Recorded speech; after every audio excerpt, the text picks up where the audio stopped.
Have you ever wanted to know more about Greek mythology, but when you gave it a Google search or looked up a video on YouTube, it was really overwhelming and you quit?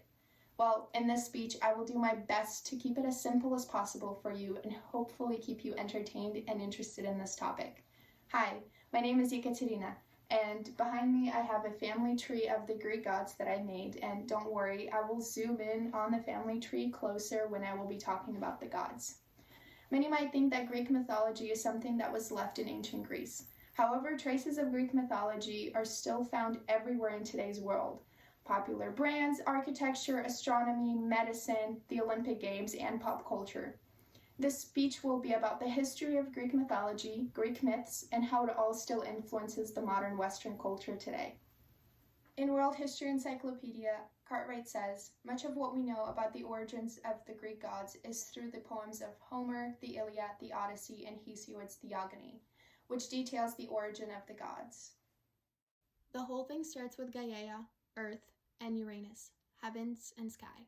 Gaia created Uranus, and then together they made 12 titans, 3 cyclopes, 1-eyed giants, and 3 hecatontures, giants with 100 arms and 50 heads.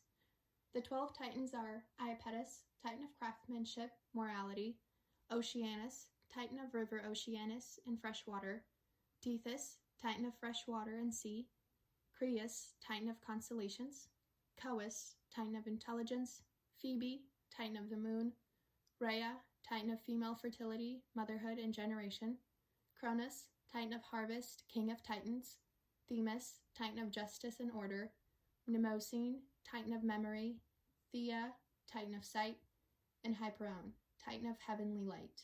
The 3 cyclopes were Argus, Brontes, and Steropes, and finally the 3 hecatontures were Codus, Briareus, and Gyges. According to Rana, Cronus was warned by a prophecy that his own son would dethrone him one day. In fear of being defeated, Cronus ate each of his children as they were born. However, his wife Rhea, upset at the fact that she had lost all of her children, actually tricked Cronus into eating a rock instead of Zeus, and Zeus ended up surviving. When Zeus grew up, just as the prophecy said, he revolted against his father and defeated him and the other titans in the Olympian War. A big mistake that a lot of people make about the Olympian War is that it was gods versus titans, when in reality it was more of a war against Cronus and his tyranny. Zeus was also not alone in his fight against his father and the titans. When Zeus freed his siblings from Cronus by making him vomit them out, his siblings actually joined Zeus in the Olympian War. Because his siblings were also so grateful for their freedom, they wanted Zeus to become the leader of the Olympians. There were actually 2 titans, Themis and Prometheus, titan of fire, son of Iapetus and Clymene, who joined Zeus in the Olympian War. They were the only 2 titans that joined Zeus. The Cyclopes and the Hecatontures were also on the Olympian side. Cronus imprisoned all 6 of them earlier before the Olympian War because he had feared their power. However, Zeus freed them, and in return they joined his side. Fun fact, it is said that the Cyclopes are the ones who made the thunderbolts for Zeus. The 6 original Olympians in the war were Zeus, Hera, Demeter, Hades, Poseidon, and Hestia, the 6 children of Rhea and Cronus. Later on, according to World History Encyclopedia, the 12 Olympians, the ones marked with a star, were Zeus, god of sky and thunder; Hera, goddess of women, marriage, and childbirth; Demeter, goddess of harvest; Poseidon, god of the sea; Apollo, god of divine distance; Artemis, goddess of wild animals, hunting, vegetation, chastity, and childbirth; Dionysus, god of wine, vegetation, pleasure, festivity, and madness; Hermes, god of trade, wealth, luck, fertility, language, thieves, and travel; Aphrodite, goddess of sexual love and beauty; Ares, god of war; Athena, goddess of war, handicraft, practical reason; and Hephaestus, god of blacksmiths, metalworking, crafts, and volcanoes. Although playing a very important role, Hades was not considered an Olympian later on because he was god of the underworld, and Fleming states that Hestia gave up her throne to Dionysus to avoid conflict. The Olympian War lasted for 10 years, but when it was over, Zeus imprisoned all of the Titans to Tartarus, the deepest part of the underworld where gods locked up their enemies. It was actually guarded by Hecatonters and the Cyclopes.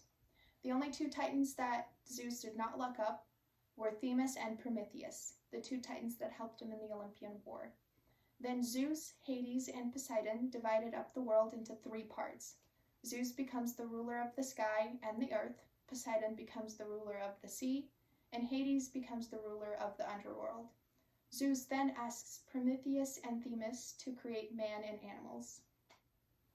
Some Greek myths also explain a lot of phenomena that occurs in our world. For example, the seasons.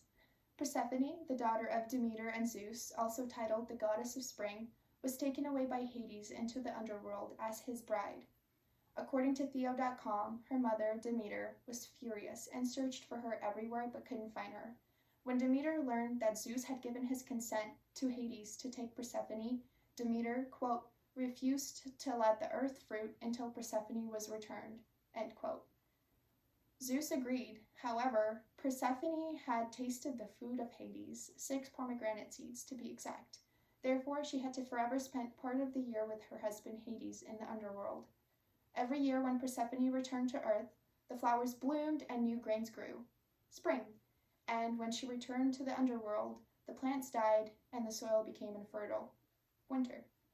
Another Greek myth explains the appearance of Ursa Major and Ursa Minor in the sky.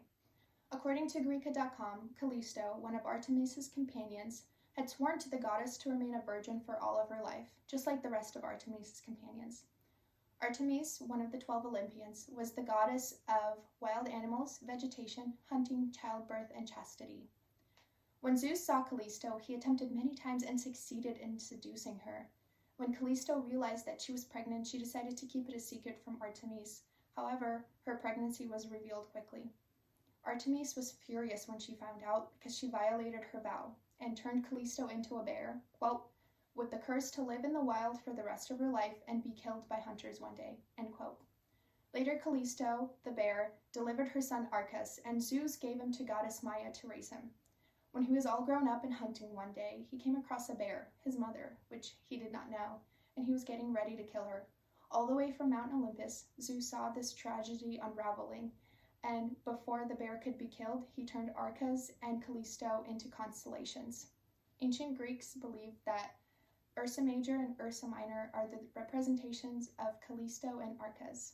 These are just a couple of examples of how the Greeks tried to understand and explain the world around them using Greek mythology. However, Greek mythology did not get lost in the past. In fact, we can see a lot of inspiration from Greek mythology in today's Western world.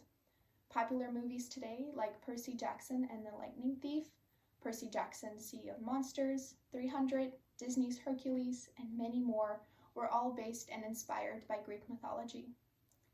There are also countless brands named after the Greek gods. For example, Venus, a razor blade company, took the name of a Greek goddess, Venus, the goddess of love and beauty.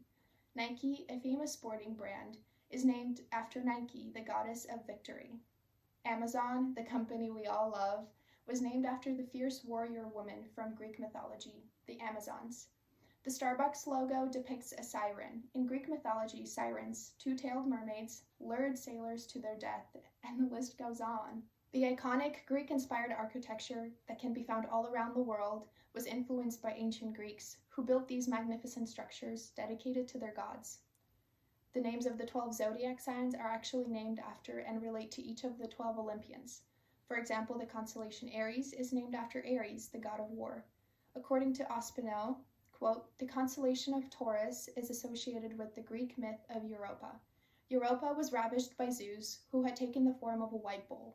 Taurus is said to represent Zeus in this state, end quote. According to Florence Inferno, the rod of Asclepius, which came to be the symbol of medicine, is an ancient Greek symbol associated with medicine. Asclepius was also the god of medicine. Finally, the Olympic Games that we have today were actually religious festivals in ancient Greece that honored Zeus. Hopefully, I was able to give you a better understanding of the Greek gods, who they were, the Greek myths that surround them, and how Greek mythology continues to live on in today's Western world. This is just a glimpse into the Greek mythology world. There is so much more that one can learn about this topic, and I hope I got you interested enough to do so.